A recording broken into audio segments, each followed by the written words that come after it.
Hello, everyone, and welcome to Highlights from the Permanent Collection. This is our bonus video for this week. We have Diana Pemberton here, Hi.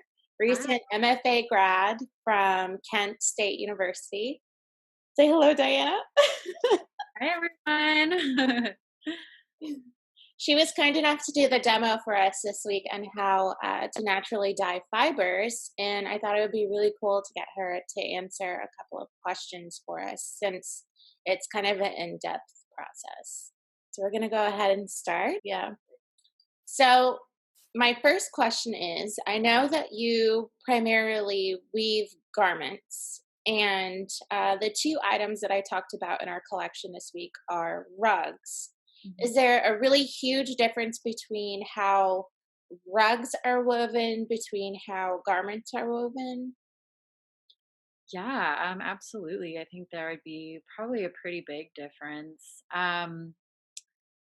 So though, I'm just weaving, way more flat, and when I'm throwing my yarn through, I'm, letting that be the pattern. But the way that a rug is probably going to be woven, I guess I'm not sure exactly what rug you were looking at, but they may have been piled rugs, and that is just a specific technique where you're um, not just throwing the yarn across in between the threads, but you're having like shorter pieces of yarn that are knotted in a specific way. They can be called Giord's knots or Raya knots is sometimes a term for them, but they like stick out of the face of the fabric, and those are cut really short. And then they probably have some sort of yarn in between all those rows. So they're able to stick up and have this really kind of lovely texture for them. I want to say that's how our rugs are woven because I did some research, and the two that I talked about are Isafan. Is like one of them is the Isafan Oriental rug, Okay. and when I was researching, it did mention that it has like a cotton weft or something like that, and then the colored fibers are knotted, and the Hmm. styles vary between the density of how close knots and fibers are to each other. Uh, Yeah, that's absolutely how it's woven. If it said piling, that's probably that's referring to kind of what I was talking about. And so that cotton weft, that would be the structural pick. So its purpose is really just to make sure that all of the warp threads, the ones, going up and down, are mhm, going to stay together.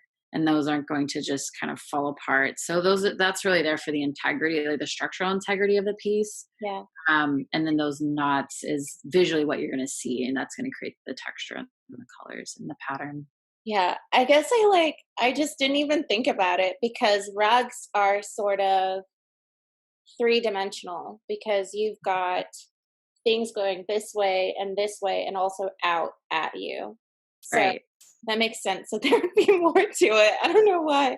I was like, I'm sure there's a difference, but Well, and I mean, if you think about, a lot of other rugs are made differently. I mean, Native American, like traditional weaving, or even in Mexico, those aren't piled. Those are, actually just tapestry woven. yeah, Um, so the piling, I think you'd probably typically see it in like a Persian rug or an yeah. Oriental rug. Both of these rugs are like um like a or done in a Persian tradition, I guess I Okay. should say, because I want to say that they're both either 19th or 20th century. Okay. But the styles, I mean, they're done traditionally, and they've still been dyed naturally and everything like that.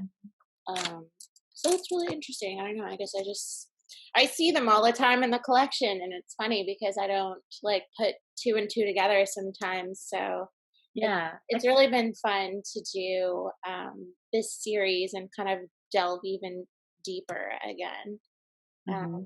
into. Yeah, absolutely. I mean, and then you can just, yeah, expand your knowledge on like the construction of all of these pieces. And it's so vast. Like Yeah, there's so amazing.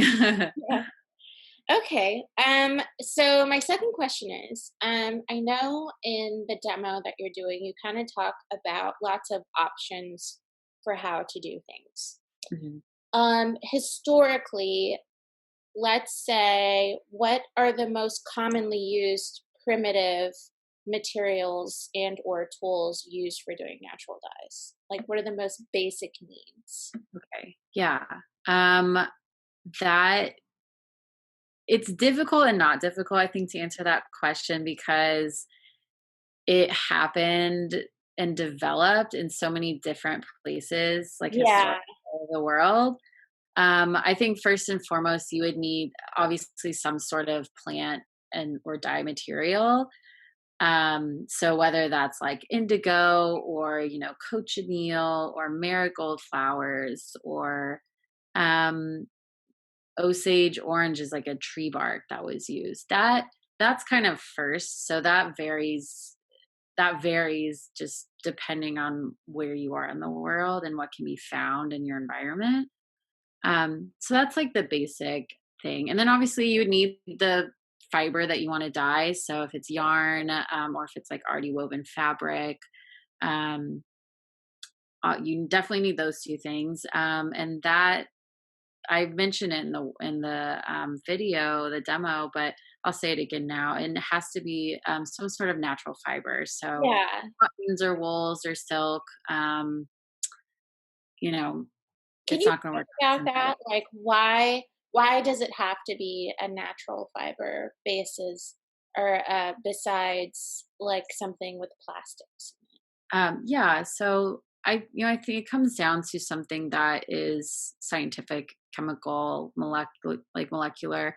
Um, the synthetic, I don't know the specificities of how a synthetic fiber is constructed, but it it's not going to be able to chemically bind with the dye the way that the natural fiber is, because one of the other components is a mordant, which what we use now, they're heavy metals and they produce them into like a heavy metal salt powder that you can dissolve in hot water. Mhm. And that like when you soak your fibers in that mordant bath, it will allow it to chemically bind to the dye. And that's happening at like a molecular level.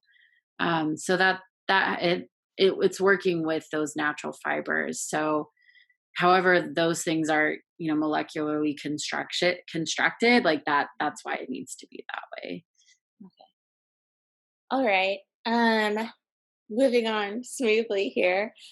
So my third question actually relates back to some things that you just mentioned.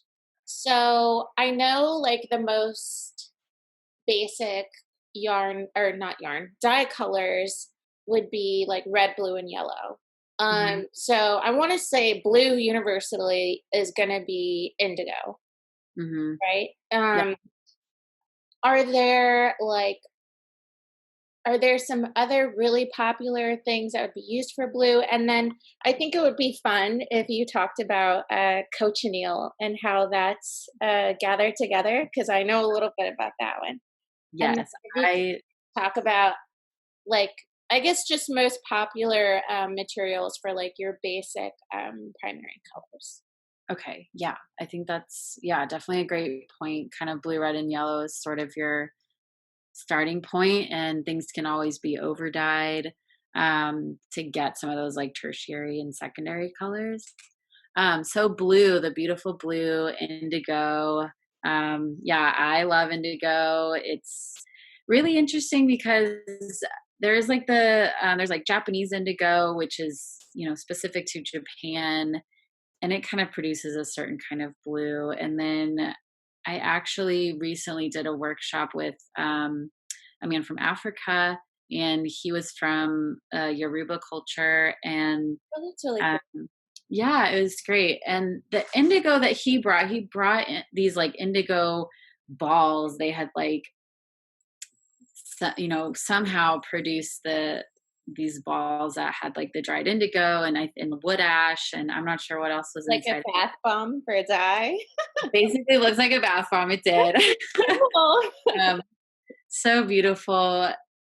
and the blue that it produced was this like, it was really different. It wasn't as turquoise as so we're kind of used to seeing a lot of indigos. It had a lot more of like this almost purplish blue to it, Ooh, which is really interesting. yeah. I know that they use another kind of blue in Mexico. I can't remember the plant name, but it's not indigo. It's a different kind of plant. So I know there is that way to get another blue. Other than that, I think indigo has really been the big one. So for I blue. didn't even think about I know it's so funny because it's like sometimes you don't really think about things until you say them out of your mouth, but I wasn't even thinking about there being like different species of indigo, and Yep. I guess it must be a really common plant for a lot of different regions because it's like I know it's like the color and like Mhm. one of the historically going back, one of the oldest colors and plants used for dye. So that's Yeah, pretty cool.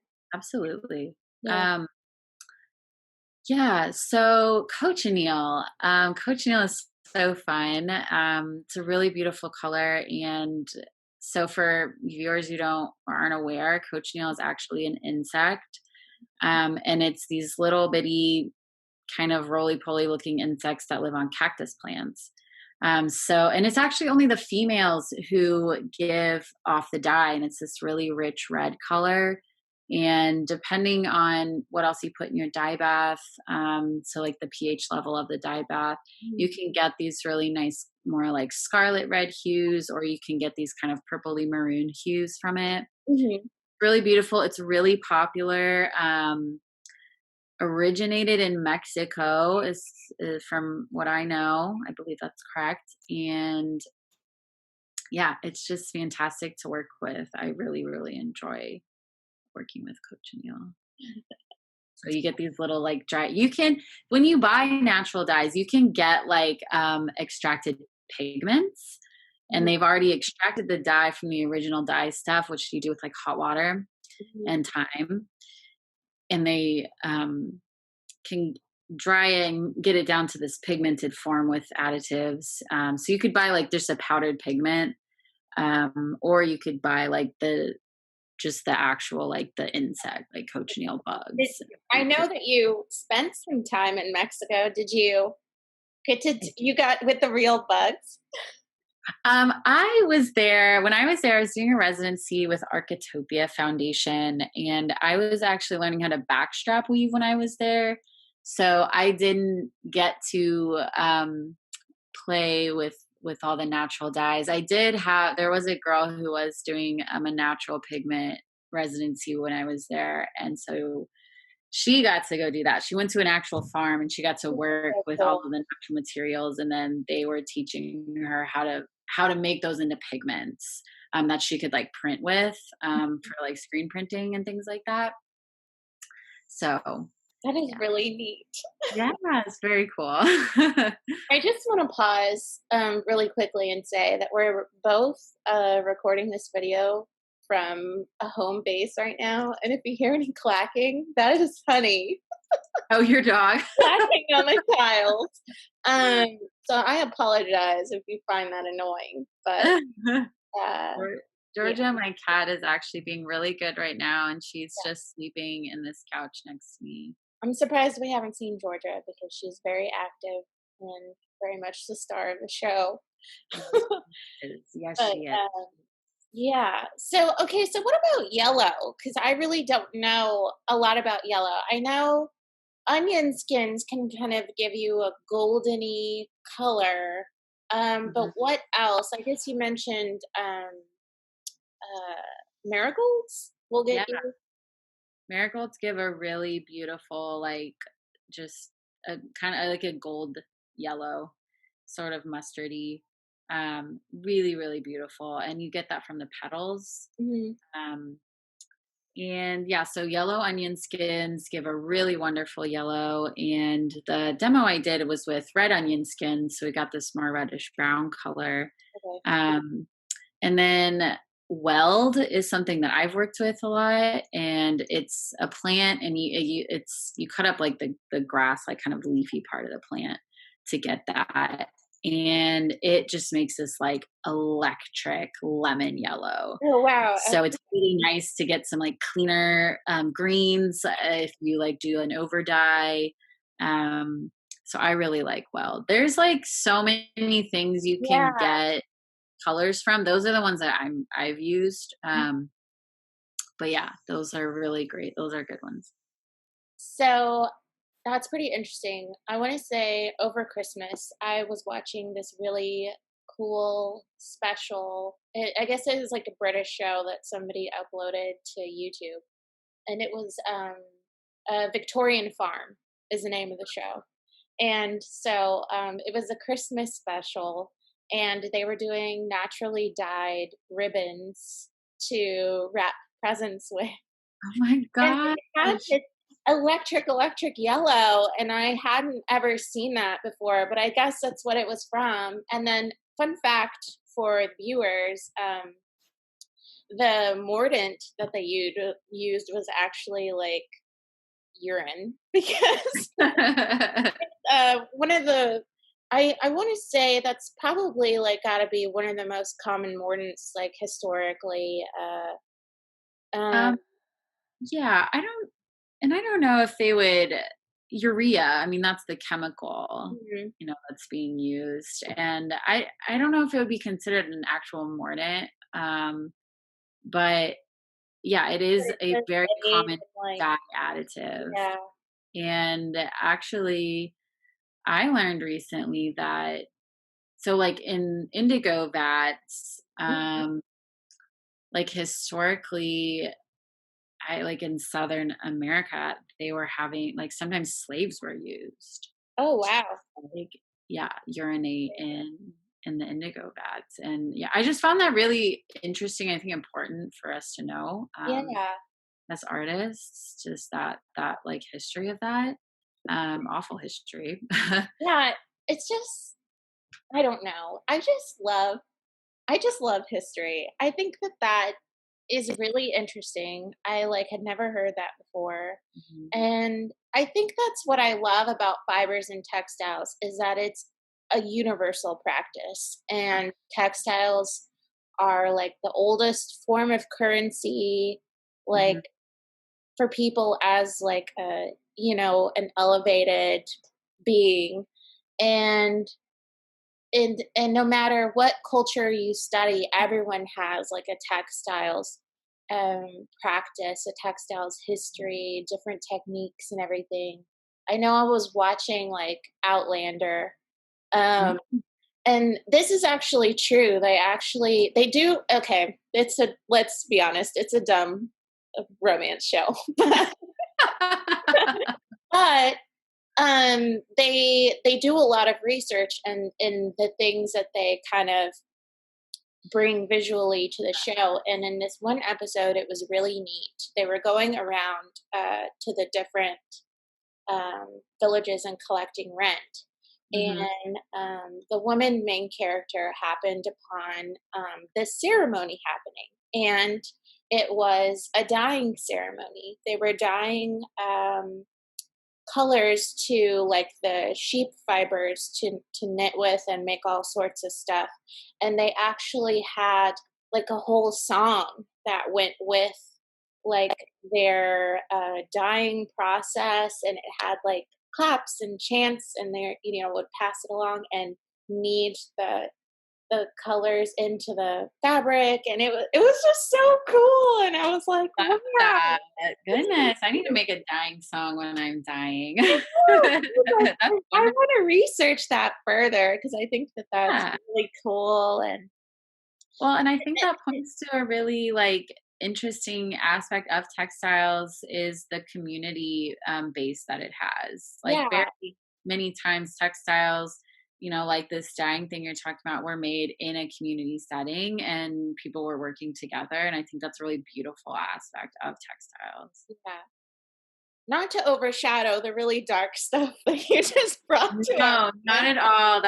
I but mean, I There's good mean, and bad parts, it's but yeah, fascinating. I don't know. I just think it's like the coolest thing.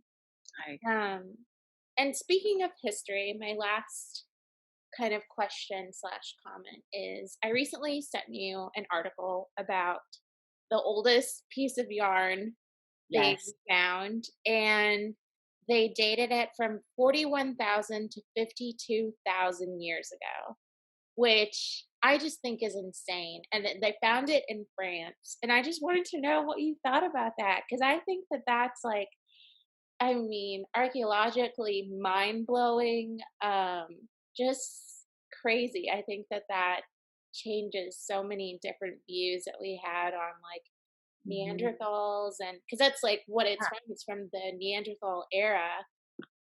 And I yeah, yeah, I found that really fascinating to think that if they were utilizing some sort of yarn and being able to produce it at that time, I mean, that does take a level of intelligence that I don't think that we had, like, associated with them, up until now. So, I also think that it's interesting that it's found in France, as well. yeah, That seemed, you know, just more north of a lot of where other textiles were being produced.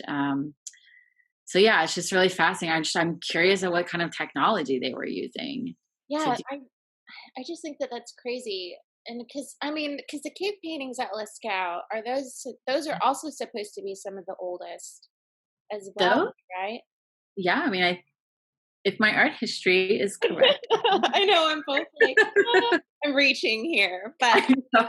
everyone knows about Lascaux, so just to Yeah, bring some context to everyone. yeah, I think you're right. So I mean, that I don't know. Maybe there's some relationship there. I don't know the groups of people making those. And I I wonder if the fact that it would have been more far north if like those things are being preserved because they were more northern and being preserved and like like ice or yeah, something. just the cold.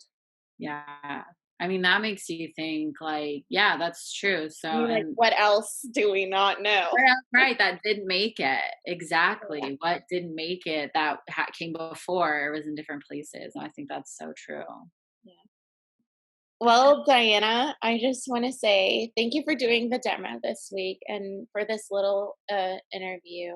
Um, I don't know if it's obvious or not. It probably is, but Diana is one of my oldest and dearest friends, and I'm so grateful to her.